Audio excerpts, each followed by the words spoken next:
మీ ఎలాంటి వ్యాపార ప్రకటనలకైనా వెంటనే మా ఛానల్ సంప్రదించండి. అందరికి నమస్కారం. నేను శిరీష. ప్రస్తుతం మనతో పాటు ఉన్నారు ప్రముఖ ఆధ్యాత్మికవేత్త, జ్యోతిష్య పండితులు, త్రిపుర సుందరి పీఠం దైవాజ్ఞ బ్రహ్మశ్రీ రమాశర్మ గారు. గురుగారితో మాట్లాడదాం. నమస్కారం గురు. నమస్కారం. గురుగారు, ఈ రోజులలో చాలా మంది లలిత సహస్రనామం పారాయణం చేస్తున్నారు. కొంతమంది దీక్షగా చేస్తుంటారు, కొంతమంది ఎప్పుడు పడితే అప్పుడు ఒక రోజు అనుకొని చేస్తుంటారు. వీళ్ళని బట్టి ముఖ్యంగా లలిత సహస్రనామం పౌర్ణమి పూట ఎక్కువ చదువుతూ ఉంటారు కదా. అసలు ముందుగా చాలా మందికి తెలియంది ఏంటంటే లలిత సహస్రనామం అసలు ఎప్పుడు పుట్టింది, ఎలా పుట్టింది, ఎలా చదవాలి, ఎవరు చదవాలి, ఎవరు చదవకూడదు. ఒకప్పుడు అది లలిత రహస్య సహస్రనామం అన్నారు, గుప్తంగా ఉంచేవాళ్ళు. ఇప్పుడు అందరు చదువుతున్నారు. అసలు ఏంటంటారు గురు? శ్రీ గురుభ్యో నమః. శ్రీ మహాగణాధిపతయే నమః. గురు బ్రహ్మ గురు విష్ణు గురుదేవో మహేశ్వర గురు సాక్షాత్ పరబ్రహ్మ తస్మై శ్రీ గురవే నమః. హరితస గోత్రోత్పన్నం హరిభక్తిపరాయణం శంకర గురువరేంద్ర చరణం శరణం ప్రపద్యే. శ్రీ మహద్భ్యో గురుభ్యో నమః. అరుణాం కరుణాతరంగితాక్షీం ధృతపాశాంకుశ పుష్పబాణచాపాం అనిమాద్విరయూవృతాం అయూకైః అహమిత్యేవ విభావయేద్ భవానీం. ఓం శ్రీమాత్రే నమః. లలిత, లలిత అనేటువంటి ఒక పదంలోనే లాలిత్యం ఉంది. మెత్తనిది, ఆర్ద్రము. లలిత అంటే మెత్తనైనటువంటిది. అంటే ఆ దేవి, ఆ త్రిపుర సుందరి కూడా చాలా మెత్తనైనటువంటిది.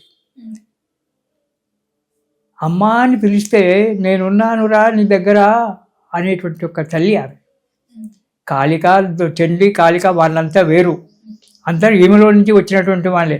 కానీ ఈమె మాత్రము ఆ లలిత అంటే లాలిత్యమైనటువంటిది, మృదువైనటువంటి ఒక స్వభావము కలిగినటువంటి, మృదువైన శరీరము కలిగినటువంటిది, మృదువైన రూపము కలిగినటువంటిది.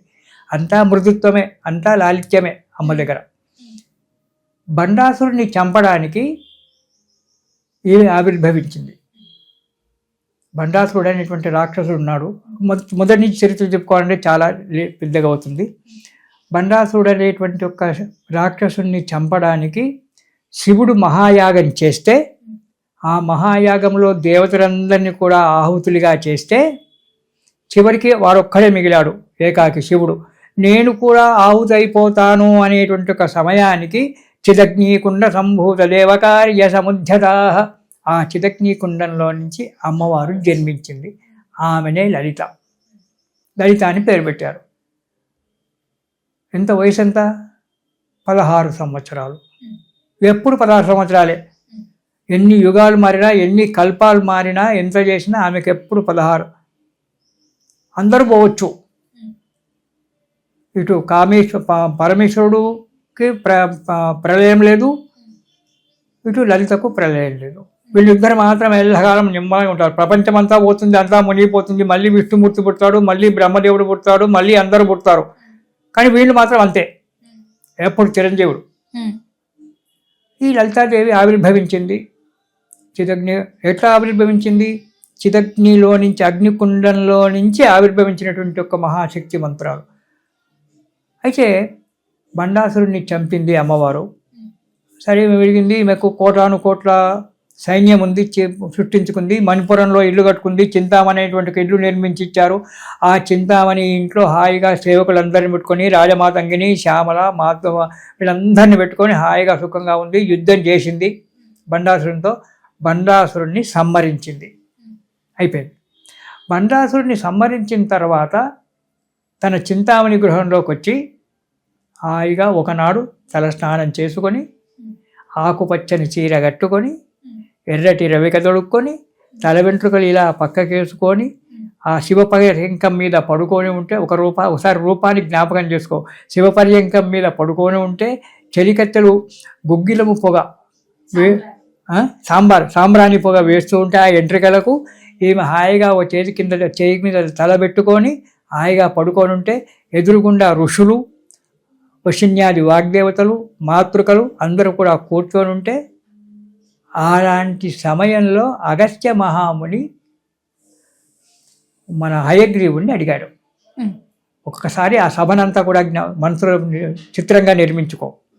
ఆకుపచ్చని చీర, ఎర్రటి రవిక, తల వెంట్రుకలు వీరవోసుకుంటే, దానికి సాంబ్రాణి పొగ వేస్తూ ఉంటే, ఆమె ఒక సైడ్ తిరిగి చేతిలో తల పెట్టుకొని ఒక సైడ్ తిరిగి పడుకొని ఉంటే, ఆ సమయంలో అక్కడ అందరూ కూర్చొని ఉంటే అగస్త్య మహాముని ఈమెను డైరెక్ట్ ఆమెతో మాట్లాడలేదు, హయగ్రీవుని అడిగాడు, స్వామి అమ్మవారిని అమ్మవారి చరిత్ర అంతా చెప్పావు నాకు ఇంతవరకు, ఆమె ఎలా పుట్టింది ఎలా చేసింది అంతా కూడా చెప్పావు, చాలా బాగా ఉంది, అంతా మంచిగానే ఉంది, కానీ ఆమెను ఏమని కీర్తించాలి, ఏమని వేడుకోవాలి, ఆమెను ఎలా వేడుకోవాలి అని చెప్పాడు. అయితే హయగ్రీవుడు అమ్మవారికి చూశాడట, లలితాదేవికి. అమ్మ వీడు అడుగుతున్నారు, మరి ఏం చెప్పమంటావు అన్నాడు. అక్కడ వశిన్యాది వాగ్దేవతలు ఉన్నారు, 8 వశిని, కామేశ్వరి, మోదిని, విమల, అరుణ, జైని, సర్వే వీళ్ళు ఉన్నారు. నా గురించి నేను చెప్పుకోవడం ఏంటి, నా గురించి వాళ్ళు చెప్తారు లేదు. శ్రీచక్రంలో ఈ వశిన్యాది వాగ్దేవతలు ఉంటారు. వీళ్ళందరూ ఉంటారు. అంటే ఆరోహణ క్రమంలో 3వ చక్రంలో ఉంటారు, అవరోహణ క్రమంలో 7వ చక్రంలో ఉంటారు. అంటే శ్రీచక్ర పూజ చేయడం 2 రకాలు ఉంటుంది, ఆరోహణలో అవరోహణ అని. ఆరోహణ క్రమంలో 3వ చక్రంలో వశిన్యాది వాగ్దేవతలు ఉంటారు, అవరోహణ క్రమంలో పైనుంచి 3వ చక్రంలో ఉంటారు.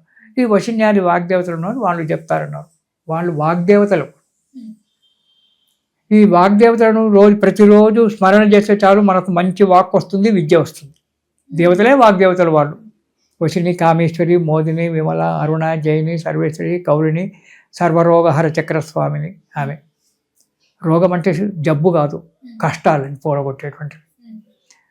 అయితే సరే అని చెప్పి వాగ్దేవతలు అప్పుడు ఆమెను ఎలా కీర్తించాలో, ఆమె ఓరగా కళ్ళు మూసుకొని అమ్మవారు చిరునవ్వుతో పడుకొని ఉంటే, హయగ్రీవుడు పక్కన ఉంటే, ఇటు పక్కన అగస్త్య మహాముని, తక్కిన దేవతలంతా కూడా కూర్చొని ఉంటే, అప్పుడు ఇటు 4 అటు 4 వశిన్యాది వాగ్దేవతలు నిలబడి, శ్రీమాత శ్రీ మహారాజ్ఞి శ్రీమచ్చిమ్మాసనేశ్వరి చిదగ్నికుండ సంభూత దేవకార్య సముద్యత ఉద్యద్భాను సహస్రావ చతుర్బాహు సమన్విత అని చెప్పి ఆ లలితా సహస్రనామ స్తోత్రాన్ని చదివారు. 183 శ్లోకాలు ఏకధాటిగా పారాయణ చేశారు. ఆ లలితా సహస్రనామం ఇవి రహస్యం అన్నారు. రహస్యం అంటే చాటుకు కూర్చొని ఎక్కడో మూలన కూర్చొని చదువుకునేటువంటి కాదు, అందులో రహస్యమంతా విమిడి ఉంది అని చెప్పి అర్థం. ఒక్కొక్క నామంలో ఒక్కొక్క రహస్యం విమిడి ఉంది, ఒక్కొక్క మంత్రం నిబిడీకృతమై ఉన్నది సహస్రనామాలలో. అలాంటి సహస్రనామాలను రహస్యం అన్నారు. అంతేగాని రహస్యం అంటే ఎవరికి వినపడకుండా ఎక్కడో మూల కూర్చొని ఎవరికి కనబడకుండా చదవడం అనేటువంటిది కాదు. అందులో ఉండే రహస్యాలన్నీ తెలుసుకోవాలి, అందులో ఉండే రహస్యాలతో కూడినటువంటిది కాబట్టి రహస్యం. శ్రీమాత మొదలు వాళ్ళు ఏం చేశారు, అమ్మవారి చరిత్రను గానం చేశారు. 40 శ్లోకాల వరకు ఆమె చరిత్రనంతా, ఆమె ఏ విధంగా, ఆమె రూపము ఆకారము ఏంది, ఎలా జన్మించింది, ఎందుకు జన్మించింది, ఆమె కూతురెవరు, ఎవరెవరిని ఎలా చంపింది అనేటువంటి ఒక విషయం అంతా కూడా ముందు 40 శ్లోకాలలో చెప్పారు.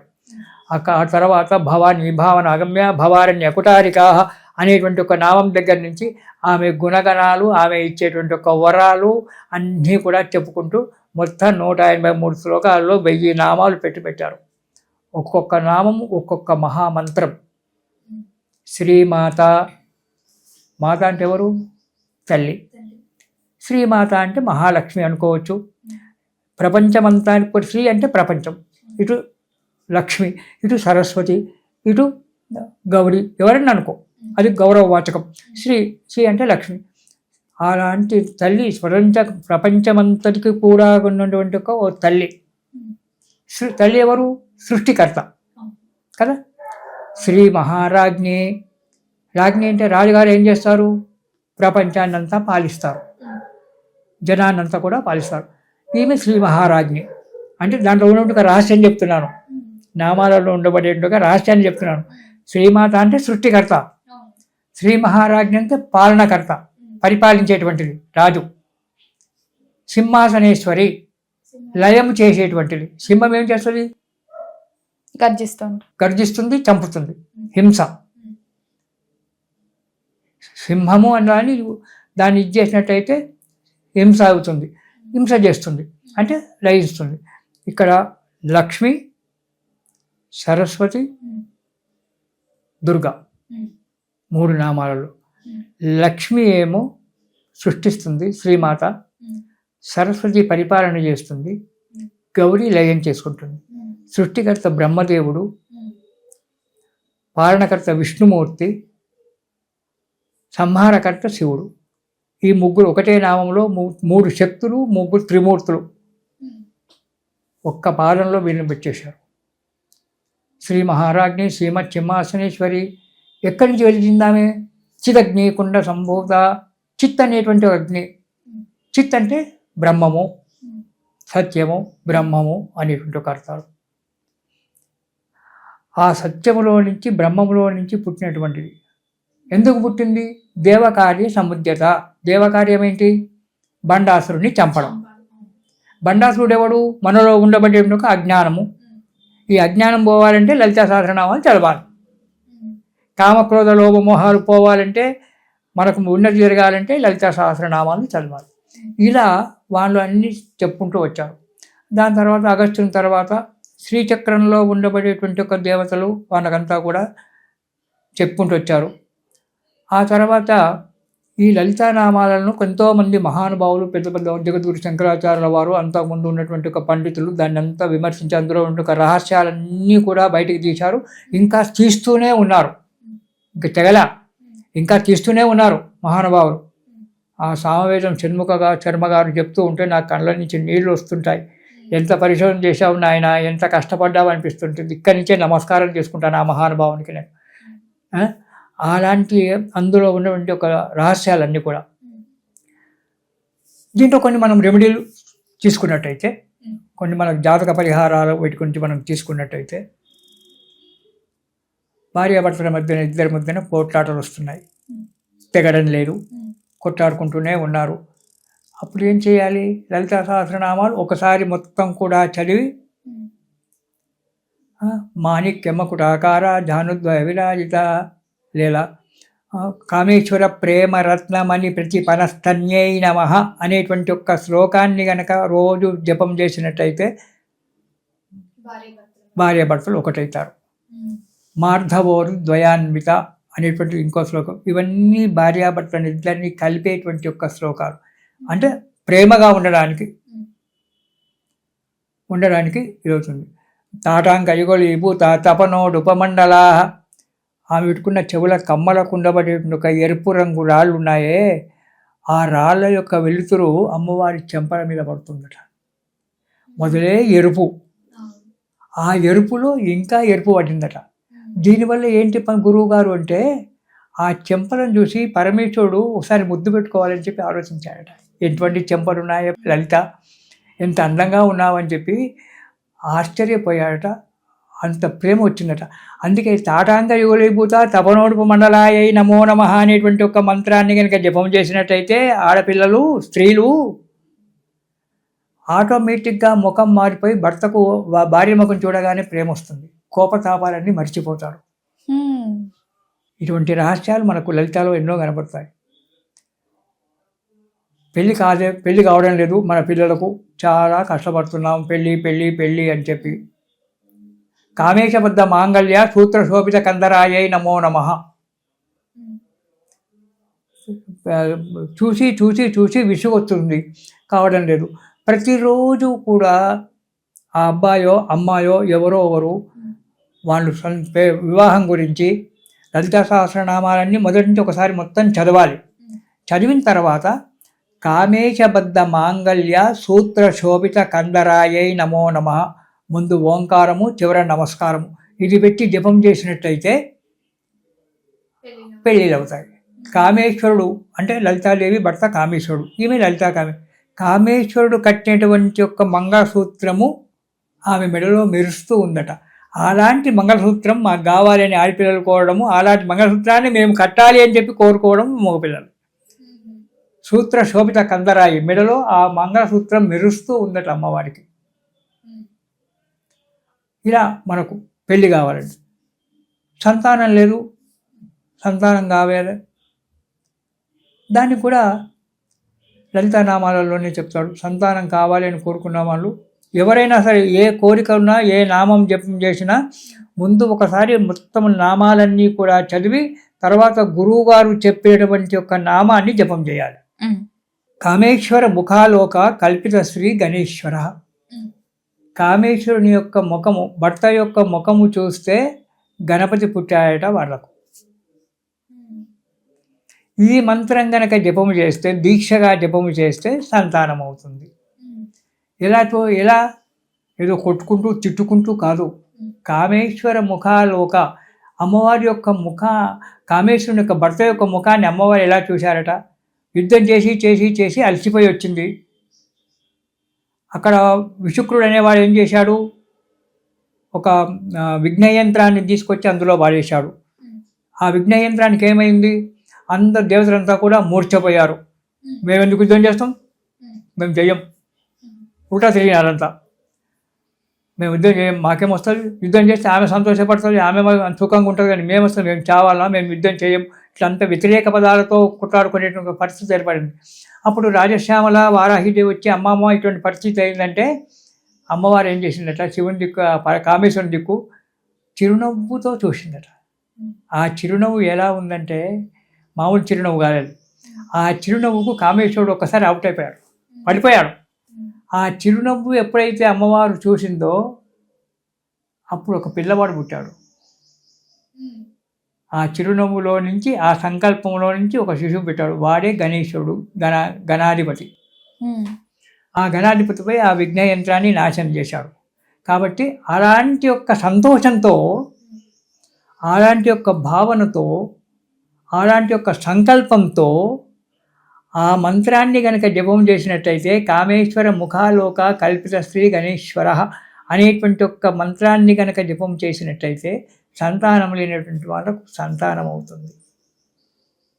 కానీ భావనలు ఉండాలి. మొగల్ని తిట్టుకుంటూ, మొగల్ని కొట్టుకుంటూ, వంట చేయకపోతే, అది చేయకపోతే, పంతులు తెరిపోతే ఇంత పెద్ద మంత్రాలు ఇస్తాడు అనేటువంటి ఒక భావన కాదు. అందుకే మన పెద్దలు చెప్పారు, యద్భావం తద్భవతి. ఏ భావనతో నువ్వు చేస్తున్నావో అదే భావన నీకు వస్తుంది అన్నాడు. అంతేగాని నువ్వు జపం చేసినంత మాత్రం నీకు వరాలు ఇస్తానని లేదు. ఏ భావనతో, సద్భావనతో, మంచి భావనతో, మంచి మనస్సుతో జపం చేయాలి. రోజు 108 జపం చేయాలి, ఆష్టపడకుండా. 2 సార్లు చేసేసి అయిపోయింది అనుకుంటే కాదు. భక్తితో ఒకసారి లలితా సహస్రనామాలు మొత్తము కూడా చదివి, ఆ తర్వాత ఏ నామమైతే గురువుగారు నిన్ను జపం చేయమని చెప్తున్నాడో నీ కోరిక గురించి ఆ నామాన్ని జపం చేస్తే, 108 సార్లు జపం చేస్తే ఎందుకు పని కాదమ్మా? ఎందుకు భార్యాభర్తలు కొట్లాడుకుంటారు? ఇద్దరు ఒకటి ఎందుకు గారు? వాళ్ళిద్దరు మంచిగా అవుతారు, మధ్యన నేను నాలాంటి వాడే తేడా అవుతాడు. సంతానం అవుతుంది. తర్వాత రోగపర్వత దంభోళి మృత్యుజారు కుటారికాయ నమః. పెద్ద పెద్ద రోగాలు వచ్చాయి, క్యాన్సర్ లాంటి రోగాలు. ఈ మంత్రం చదువు, పోతుంది. ఇంతకంటే ఇంకా రోగపర్వత దంభోళి ఇంత పెద్ద కఠినమైన మంత్రం అనుకుంటే ఇంకా చిన్న మంత్రం ఒకటి చెప్పారు. లలితాఖ్యానములు, లలితాదేవి చరిత్రలో, బ్రహ్మాండ పురాణంలో లలితాదేవి చరిత్రలో బండాసురునికి మన అమ్మవారికి ఇద్దరు కూడా యుద్ధం అవుతుంది, భయంకర యుద్ధం అవుతుంది. వాడు రకరకాల అస్త్రాలు ప్రయోగిస్తున్నాడు. ఈమె దాని విరుగుడన్నీ ఈమె ప్రయోగిస్తుంది. యుద్ధం మహా భయంకరంగా జరుగుతుంది. అప్పుడు వాడు ఏం చేశాడు? బండాసురుడు రోగాస్త్రం అనేటువంటి ఒక అస్త్రాన్ని ప్రయోగించాడు. రోగాస్త్రం అనేటువంటి ఒక అస్త్రాన్ని ప్రయోగించినప్పుడు దేవతలందరికీ కూడా రోగాలు వచ్చాయి. రకరకాల రోగాలతో, జ్వరాలతో, వాటితో వీటితో బాధపడుతున్నారు. లలితాదేవి చూసింది. చూసి నామత్రయాస్త్రాన్ని ప్రయోగించింది. నామత్రయాస్త్రం అంటే ఏంటి? అచ్యుతానంద గోవిందాయ నమః. 3 నామాలతో కూడినటువంటి ఒక అస్త్రాన్ని బండాసురుడి మీదకి, ఆ రోగాస్త్రం మీదకి ప్రయోగించింది. ఎప్పుడైతే నామత్రయాస్త్రాన్ని పంపించిందో రోగాలన్నీ పోయినాయి. ఇది లలితాఖ్యానం అని బ్రహ్మాండ పురాణంలో చెప్తాడు. అందుకే మనకి ఏదైనా రోగం వచ్చింది, బాధపడుతున్నాం, దానికి బాధపడాల్సిన అవసరం లేదు. రోజు మధ్యాహ్నం ఏం చేస్తారు? ఆడవాళ్ళకు ఉద్యోగం లేనటువంటి వాళ్ళు లేదా ఉద్యోగం ఉన్నటువంటి వాళ్ళు సాయంకాలం ఏం చేస్తారు? హాయిగా వీలైతే స్నానం చేయండి, సాయంకాలం లేదా కాలు చేతులు కడుక్కోండి, హాయిగా కూర్చొని ఒక గిన్నెలో ఇన్ని బియ్యం, ఒకటి ఖాళీ గిన్నె తెచ్చి 2 దగ్గర పెట్టుకోండి. ఎదురుగా టీవీ చూస్తుండండి. మనసు లలితమ్మ మీదికి పెట్టండి.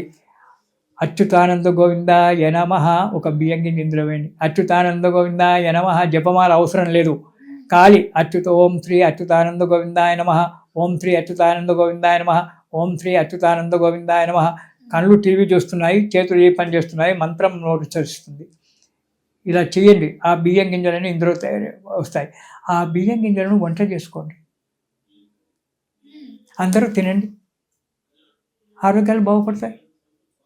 ఇలా ఎందరో, అంటే నేను గొప్పవాడిని కాదు, నేను ఇంకా చాలా చిన్నవాడిని, ఇప్పుడిప్పుడు అడుగులు నేర్చుకుంటున్నాను. నేను నిజానికి చెప్పాలంటే నేను చాలా చిన్నవాడిని. అయ్యో నా జీవితం అంతా అయిపోయిందే, ఎందుకు పనికి రాకుండా కొరగాకుండా పోయిందని చెప్పి ఏడుస్తున్నాను ఒక్కోసారి. నేను ఒక అమ్మాయికి చెప్పాను, అమెరికాలో ఉంటుంది, ఇక్కడ ఉండదు. గురువుగారు చాలా బాధ ఉందండి నాకు, నన్ను ఏం చేయమంటామని ఫోన్ చేసింది. ఏం చేయాలి, అమ్మాయి వచ్చేటట్టు లేదు, ఆ రోగం ఏంటో నాకు తెలియదు, ఆ ఇంగ్లీష్ పదాలు నాకు రావు, నేను డాక్టర్ను కాదు. కళ్ళు మూసుకొని అమ్మ నువ్వే దిక్కాను, ఇదే మంత్రం చెప్పాను, ఇలా చేయమ్మా అని చెప్పాను. పాపం ఆ తల్లి ఇదే విధంగా రోజు మధ్యాహ్నం పూట కొడుకు కోడలు ఉద్యోగాన్ని పోగానే ఈమె కూర్చొని ఓం శ్రీ అచ్యుతానంద గోవిందాయ నమః అని ఒక్కొక్క బియ్యం గింజ ఇందులో వేయడము, ఆ వండుకొని తినడము, ఆ ఇంట్లో ఉన్న వారందరూ కూడా రోగాలు తగ్గిపోయినాయి. ఇది జరిగినటువంటి ఒక విషయం. ఇలా ప్రతిరోజు కూడా మధ్యాహ్నం పూట కూర్చొని, ఇప్పుడు హౌస్ వైఫ్లు అంటే ఉద్యోగానికి పోకుండా ఇంట్లో ఉన్న వాళ్ళైతే మధ్యాహ్నం చేసుకోవచ్చు. మరి ఉద్యోగానికి వెళ్తామని వెళ్ళి సాయంకాలం వస్తాం, సాయంకాలం వచ్చిన తర్వాత ఎలాగో కొద్దిసేపు రెస్ట్ తీసుకుంటారు కదా, వంట చేసుకుంటారు, రెస్ట్ తీసుకుంటారు. అలా కూర్చున్నప్పుడు టీవీ చూసుకుంటూ భర్తతో మాట్లాడుకుంటూ ఓం శ్రీ అచ్యుతానంద గోవిందాయ నమః అని చెప్పి ఒక్కొక్క బియ్యం గింజ వేసి ఆ బియ్యం గింజలు తెల్లవారు మరునాడు వండుకొని తినండి. మీకు అన్ని రకాలైన రోగాలు పోతాయి, ఆరోగ్యం బాగా మంచి ఉంటుంది. ముఖ్యంగా మేధస్సు మంచి బలంగా ఉంటుంది. ఇలాంటి మనకు ఎన్నో లలిత సహస్రనామాలలో ఉన్నాయి. మేధో నిష్ఠ మధు ప్రీత,